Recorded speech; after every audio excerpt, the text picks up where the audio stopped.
Alrighty, it has been a couple of months coming, but as you can see, it's time. The Pebble Time Kickstarter is the biggest Kickstarter project of all time. They made a ridiculous amount of money off of it. I did not own the first Pebble, so I thought I would go ahead and jump in when I saw this one. I got in on the early bird tier, and mine just showed up in the mail. So let's go ahead and open it up and take a look. Down here on the end, you can see I did order the red one. That's why mine took a little while longer to get here. Looks like it's just got a simple zip strap that you pull to open the box. And now let's take our first look at it. All right, very nice packaging, cannot complain in the slightest.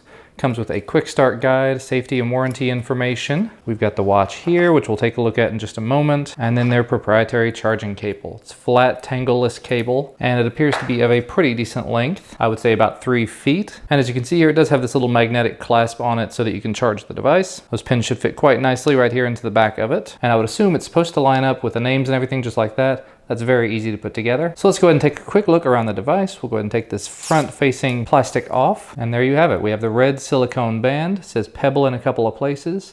That gray face with the red around it, the other end of the strap, obviously. You have the 3 buttons down the right-hand side with what appears to be a microphone. On the left-hand side, you have another button. Again, I'll say I have not used a Pebble before, so I'm not gonna know what all these buttons do, but let's go ahead and see if we can turn it on.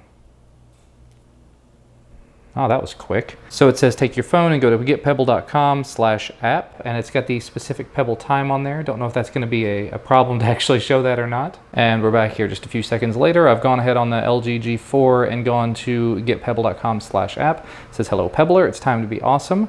Download the app to get started. I could have just gone to the Play Store and gotten it, but let's go ahead and just be fancy, right? Pebble time. And for the sake of time, I went ahead and just cut all of that out. Let's go ahead and open the app. It says this app is for Pebble Time. Yes, I have the Pebble Time. Now we have to sign in, so let me go ahead and do that. Well, that was nice and frustrating. I tried it about a dozen times and finally ended up going to their website, sign in, make sure that it worked. Came back here, tried it again. It continued to fail, saying something went wrong. And now, as you can see, it did finally work. Like I said before, I did try it about a dozen times and it kept failing. Anyway, let's go ahead and continue. It says the voice language is English. That is correct. Now we're going to pair the Pebble Time. And it does see the Pebble Time. As you can see, it says Pebble Time 6633 on both devices. So we'll click on that. And this did buzz, so I'm going to go ahead and select that. Pair. Give it a little heart symbol. It says make sure your Pebble Time's up to date. So it is updating the firmware on it at this point.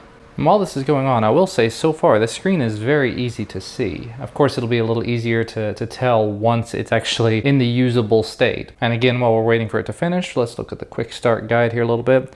It does have a power and back button, so I was in the right place there. You have up, down, and select as your buttons, and the microphone, as I thought. So the interface does seem pretty intuitive. You know, up, down, select, and power, that's about the extent of it. And the whole thing is based around the concept of a timeline. And at this point, I've vamped enough, we're almost done with the update. Okay, so it says now your Pebble is up to date. Let's go ahead and hit continue. We're gonna enable the notifications by going into the settings screen and turning it on. Yes, we do want them to be able to see all of it. We also have Android Wear because I am still wearing a Wear device for the moment.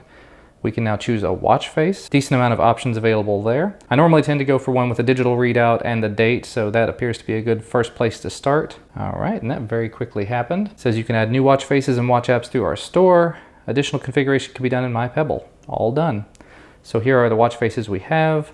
Here are the apps that we have accessing our timeline. So I just took a quick look, and the calendar is actually talking to my Google Calendar. The units for the weather, it defaults to Celsius. I'm gonna change it to Fahrenheit just because that's what I'm more familiar with. And other than that, you have music, notifications, alarms, and watch faces. And then if you click the little hamburger menu over here, you've got some more options. Tap to manage the connection with the Pebble Time, My Pebble, My Notifications, Get Watch Faces, and Get Apps. So I'll probably come back to do more of that later.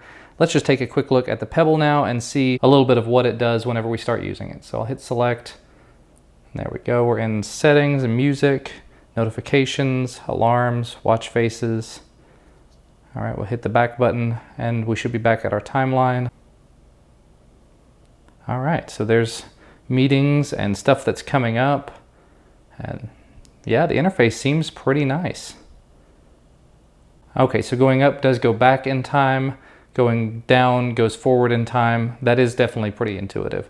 So things that are coming up on my calendar, things from tomorrow, forecasted weather, and it looks like I just got an email that popped up there, so I could actually go through and read some of that if I want to. Wonder if I can actually delete it from here. Yep, I can go down to delete, and the email is deleted. Then there's a monoprice email. I can go through and delete. You know, this is really not a bad interface at all.